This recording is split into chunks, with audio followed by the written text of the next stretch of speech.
হয়েছে ঘটনা? মনে করেন হ্যাঁ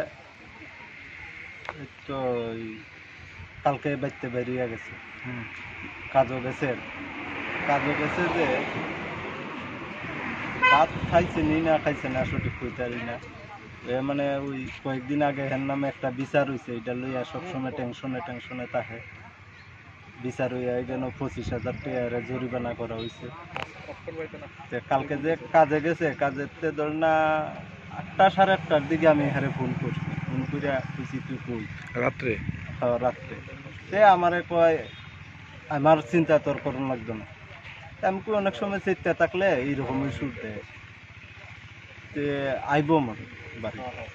আমি আর কিতা করছি, আমার শরীরটা ভালো লাগতে আছে না, আমি কইরা রয়েছি, কইরা থাকতে থাকতে আমার ঘুমে দিয়ে আছে। আমি আর কই পারি না। সকালে উঠি পরে মা কয় এর দ্বারে ফোন কর। আমি কই এ রাত্রে বাইতেছে না, তুমি আমার ডাক দিলা না করে। ওই এরপরে সকালে আমি বাচ্চার লইয়া স্কুলও যাইতাম, এমন সময় খবর পাইছি যেন দিলে ফাঁসি মারে। তার নাম কি? দেবব্রত চন্দ্র। এটা মানে কোন জায়গাতে? ওইটা তো বেলটিলা ধরে, ধলাবিল? দলাবিল বেলটিলা। আচ্ছা, কদিন আগে তো একটা দরবার হয়েছিল, কি কারণে এটা ওই টমটমও আগুন লাগাই দিছে তো। মানে সে এমনি করতো কি? রাজমিস্ত্রি।